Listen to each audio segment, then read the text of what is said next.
جزء اللي هو الجزء بتاع الرسومات. الجزء ده تقيل على قلب ناس كتير جدا، ولكن لو انت علمي رياضه الموضوع هيبقى بسيط خالص. تمام، وانا هفهمه لك انا حته كده ايه رياضه كده. تمام، لو انت علمي علوم الموضوع ابسط، ما تعقدش الموضوع سهل خالص. تمام. طب ايه موضوع الرسومات دوت؟ يجيب لك مثلا الدلتا اي مع الدلتا تي ويقول لك استنتج لي منها الاي ام اف. تمام، وهكذا برضو مع البي. تعالى كده نجيب سؤالين نشرح عليهم. طيب بص كده، السؤال الاول، الاسلوب هنا بيساوي ايه؟ الاسلوب اللي هو الميل بيساوي ايه؟ هتقول لي هو عباره عن دلتا اي على الدلتا تي. طب دلتا اي على الدلتا تي دي ايه علاقتها بالاي ام اف؟ الاي ام اف في الحس الذاتي كانت بتتناسب مع الدلتا اي على الدلتا تي، في تناسب. تمام، فكرني كده بالقانون. الاي ام اف كانت بتساوي سالب ال دلتا اي على الدلتا تي. ده في سالب هنا، السالب ده بيعكس الاتجاه. السالب ده سالب لينز بيعكس الاتجاه، بيطبق هنا وبيطبق هنا. ليه؟ لان الاي ام اف المستحثه هنا دي كده كانت بتتناسب مع ايه؟ كانت بتساوي سالب ان دلتا كيو ام على الدلتا تي. ده كده ثابت، قال لك ثبت المساحه، ثبت الساين ثيتا، يبقى هنا في دلتا بي. يبقى الدلتا بي مع الدلتا تي بتتناسب مع الاي ام اف، ولكن في سالب لينز. السالب هنا يأثر على الرسومات، لكن في القيم بتاعتي ما كانش بيأثر، لكن في الرسومات هو حقيقي بيأثر. يبقى الاي ام اف بيتناسب مع سالب الدلتا بي على الدلتا تي، الاي ام اف بيتناسب مع سالب الدلتا اي على الدلتا تي. واصله؟ واصله. طيب تعالى كده نرجع للرسمه الاولى. هو الاي ام اف ده بيتناسب مع الدلتا اي على الدلتا تي. تمام. طيب ما تيجي كده نشيل السالب ده، ال احنا عارفين ان هو ثابت. تمام. طيب يبقى الاي ام اف هو يعتبر الاسلوب بتاع دول. ما هو دلتا يا شباب، دلتا دي معناها يعني معناها ديفرنشيشن، لو انت علمي رياضه هتفهمني، معناها الاشتقاق. تمام، فانا لو اشتقيت الدلتا اي على الدلتا تي جبت المشتقه بتاعه التيار بالنسبه للزمن، فبالتالي هتديني الاي ام اف. مش فاهم يعني ايه؟ يعني الميل اشتقاق، يعني الميل ميل يعني مشتقه اولى. تمام، فلو انا جبت الميل، انت علمي علوم افهمني كده، الميل ده يعني ايه؟ فرق الصادات على فرق السينات. ماشي، فرق الصادات على فرق السينات الميل. تمام، لو انا جبت الميل هيديني الاي ام اف. واصله؟ واصله. طيب هو يعني ايه انا هجيب الميل؟ هجيب الميل يعني تعالى كده نشوف. العلاقه بتاعتي هنا علاقه منتظمه. يعني ايه علاقه منتظمه؟ يعني دلوقتي كل ما الاي بتزداد، يعني الاي كان بواحد امبير الزمن بقى بواحد ثانيه، الاي ب2 امبير الزمن بقى ب2 ثانيه. تعالى كده 2 امبير، وهنا مثلا 1 امبير، هنا 1 ثانيه، هنا 2 ثانيه. تعرف تجيب لي الاسلوب بتاع علوم؟ اعرف اجيب 2 ناقص 1 على 2 ناقص 1. الله، ده الاسلوب بتاعي بايه؟ الاسلوب بتاعي بواحد. تمام، بواحد ايه بقى؟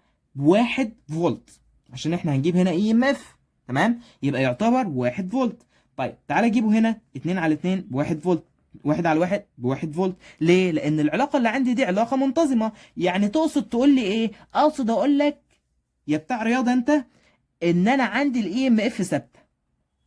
طب انا ليه ما حطيتهاش يا بتاع علوم فوق؟ يعني انا لو هعمل مثلا محاور هنا، ادي محور اهو، والمحور ده عليه الاي ام اف، وده كده الصفر اهو، ده الصفر. تمام، شيلها بقى من هنا ونحطها في الجزء السالب. انا ليه ما حطيتش الاي ام اف عندي في الجزء الموجب، في الجزء السالب؟ علشان لينز قال لك لو هي كانت موجب فوق محور السينات خليها في السالب تحت محور السينات، علشان عمك لينز. طيب يا بتاع رياضه، تعالى كده نرجع لبتاع علوم. دلوقتي انا عندي هنا العلاقه دي ثابته. الله، ده الاي ثابته مع الزمن. يبقى الاي ايه علاقتها هنا؟ هو لو انا عندي يا شباب داله ثابته يا بتاع رياضه انت، لو انا عندي داله ثابته مشتقتها بايه؟ مشتقتها بصفر، يبقى خلاص، يبقى ترسم هنا كده. واضحه ولا مش واضحه يا بتاع رياضه؟ واضحه يا بتاع رياضه. طيب بالنسبه بقى لدي، ما هي سهله خالص. هنا دلوقتي يا شباب كان عندي العلاقه بتاعتي منتظمه. تمام، علاقه طرديه. هنا دي اسمها ايه؟ هنا دي اسمها علاقه عكسيه. او لو انت عايز تفهم، دلوقتي انا عندي هنا الزاويه حاده، الزاويه هنا منفرجه، ده معناها ان هو سالب، انما ده معناه ان هو موجب. علاقه طرديه، علاقه عكسيه، زي ما تفهم افهم، بس خدني على قد عقلي. تمام. طيب ده دلوقتي ماله؟ علاقه عكسيه. طيب دلوقتي دي مالها؟ علاقه منتظمه. طيب علاقه منتظمه يعني زي دي بالظبط، ولكن بدل ما هي في السالب هنخليها في الموجب. يعني ايه برضو مش فاهم؟ تعال ما اقولك.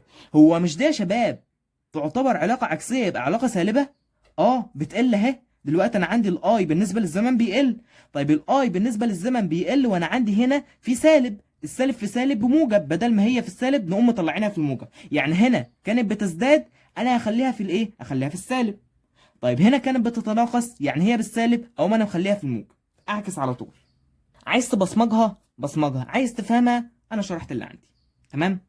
الداله الخطيه مشتقتها داله ثابته. الداله الخطيه يعني مثلا ايه 2 س فمشتقتها ب2، داله ثابته زي ما انت شايف كده.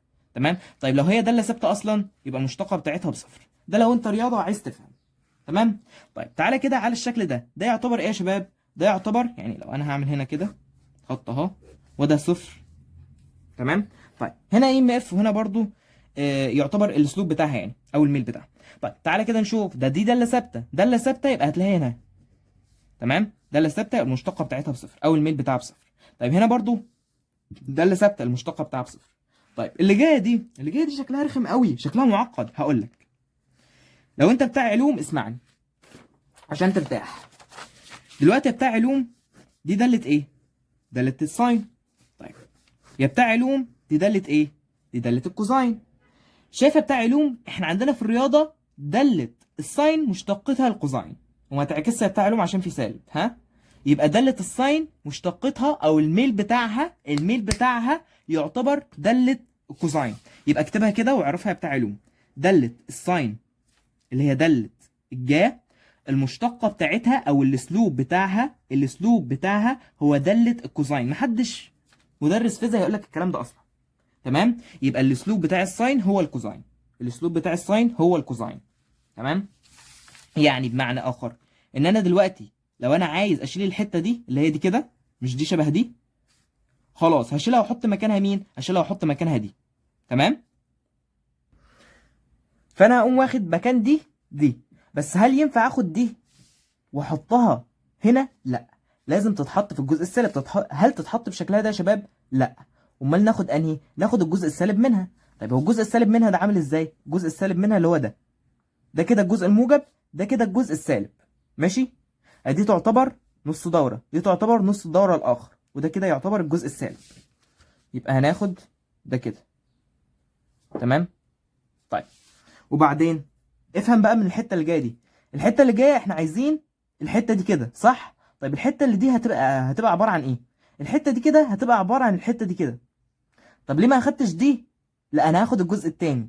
تمام. يعني دي كانت في السالب، لا انا هاخد الجزء بتاعها الموجب. واضحه يا شباب؟ يعني اظن الموضوع سهل يعني. يبقى انا هاخد الجزء الثاني بتاعها. عايز تثبتها؟ تعالى ثبتها لك. دلوقتي انا عندي دي كده داله الساين بتاعتي. تمام. طيب وداله الكوزاين، ولكن داله الكوزاين هنبداها سالب. بدل ما انا ببداها من فوق من الموجب، لا انا هبداها من السالب من تحت كده. فبالتالي لو انت عايز الحته دي كده هقوم شايلها وحاطط مكانها الحته دي كده، وده فعلا اللي حصل. واضحه؟ يبقى انا لو انا عايز اشيل داله الساين واحط مكانها الكوزاين، سلبها. بدل ما المنحنى بتاعك كان بادئ من الموجب خليه يبدا من السالب. واضحه يا شباب؟ بس هو ده كل الموضوع على بعضه. وخلينا كده نكتب الدالتين جنب بعض تحت. داله الساين سيتا مثلا دي كده رسمتها السالب كوزاين سيتا. طبعا احنا عايزين الشكل السالب منها علشان سالب لينس بيكون عامل ازاي؟ بيكون عامل كده. لو انا مثلا محتاج الجزء ده هاخد الجزء ده. طيب لو انا محتاج ده هاخد ده. ماشي. احفظها كده او افهمها زي ما تفهمها، بس دي يعتبر اسهل طريقه انا شايفها.